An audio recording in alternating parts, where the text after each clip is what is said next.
I wonder if Matt Galloway can know that he can do good journalism by helping more people, the most people, all people, which means the human condition, which means cultural repair.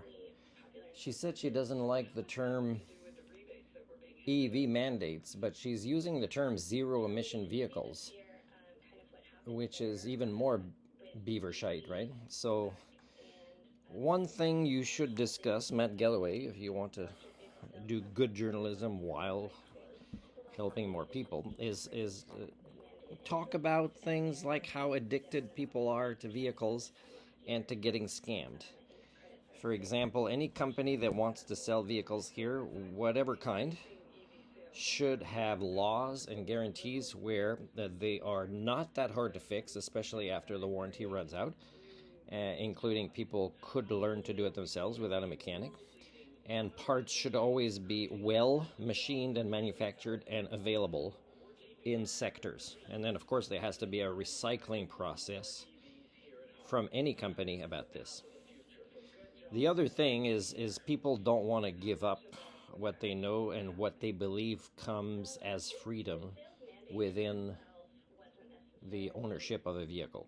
I see a smart car going by, and I'm pretty sure it's the fuel one, and it causes me to be joyous to maybe talk to that person or the couple maybe, but also I'm mad. I'm mad that my government didn't protect me from what happened to me with that vehicle that I thought was the best vehicle ever, that I will never enjoy driving anything more pleasurable and efficient than that, except for the technology Mercedes put into it that makes it less efficient if you're a professional driver.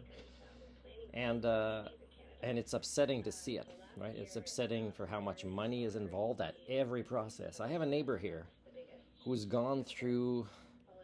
She said she called Kia and they said they can't, even with the serial number, make her a set of keys. So she lost the vehicle. There's all these expenses. There's bankruptcy. There's no way she felt protected by who she called, and she even kind of knew a bailiff. So the bailiff kind of helped with as much as the bailiff could, really. But we have corruption in every industry. And we have kids. I see kids going on the sidewalk instead of walking to school. So they'll be less fit, and they need observation skills that they don't even try to develop, that nobody tries to teach them to keep them safe. Sure, he's wearing a helmet, he's wearing shorts too. So, we're not really thinkers when it comes to transportation. And we have to admit this. We have to admit there's these scams that have grown. Just the concept of credit. I've told the stories of the 3 vehicles that I've owned or leased from new, and how I was victimized in every process, and how there's no real way to not be victimized. You also need, if you want to do fuel, and there's a lot of different kinds of fuel engines, by the way, or EV, is make it that it includes public transit vehicles like this. Make more bicycle paths. Like, how can we bring back the smaller Suzuki cars to Canada? Suzuki make these awesome little vans and cars and trucks. There's even these smaller camping vehicles that would be awesome. So if we still want to consume fuel, these vehicles would be awesome. And you can take an entire family camping across Canada for much less cost of fuel. So really, it's about the elitism and greed of multiple industries. Right now, I'm about to attack ICBC, and the first time I heard about ICBC and people's horror stories about ICBC and how they try as much as possible to get out of accountability, is I know it hasn't gotten better. And I can't get a straight answer about this driver factor thing. Just like I couldn't get a straight answer when I wrote an article and then they changed it about the uninsured motorist protection insurance. So really is they pretend to change, but there's so much money going into the wrong places. Like when I have a place telling me that they will replace a windshield on the same vehicle, that if it's like the deductible is involved, or privately, or it's a business, or whatever process, for the exact same vehicle and windshield, there's all these different amounts, and there's so much money put in to some of the ways that it it should make the people working on windshields rich or making windshields rich. But it's really all these scams that I have no choice. There's only ICBC.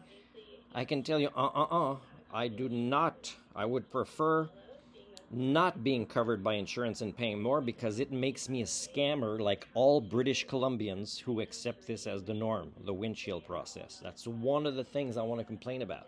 There's many things. So if I start filing my complaints with ICBC, they're not going to know what to do. They're going to say, we can't insure you anymore. You criticize everything we do. Yes, that's what not wanting to be a victim looks like. Is you document it. You say, not using my name. Not without providing an alternative. You won't. So you're going to pay for me to move somewhere else or get insurance from BC, from Alberta maybe, and live here. Like, you got to look at all the corruption, insurance, automobile. Elites, politicians, they make decisions to compensate for the intellectual laziness of automobile workers who don't want to learn little things they might learn if their plant might become a little bit more EV car related. Like, it's so lazy. They're afraid to lose votes because they really want these intellectually lazy people that have already had kids and sometimes grandkids to not grow up because they want their vote. Matt Galloway, are you going to talk about these things? I want, if we're going to have agreements with Korea to sell Hyundai cars here, if I'm pronouncing it well, is for them to also come and teach us about their train structures. There's different ways they do it between cities, in cities, higher ones, elevated ones that don't impact traffic, but that still make people look at the traffic down there and say, I'm happy I'm in this top train. Like, make agreements that actually make our cities better. And I don't know if Mark Carney is aware of this, but the automobile industry and the fossil fuel industry have screwed up a lot of the cities that were forming in North America that were meant to be better, let's say with trolley cars, and then we're still stuck in traffic. And we sometimes say, it's because of that fire, which of course internal combustion engines don't help with climate change. But it's not just the fire, is you guys still think it's normal to be stuck in traffic, and you think it might be better if it's an EV moving a tiny little bit at a time instead of public transport, as if we had achieved a real stable, at least proto-civilization, if not civilization. Can Matt Galloway do responsible, good journalism by helping even more people and discuss these things related to the human condition? And then I won't say, same old conversation.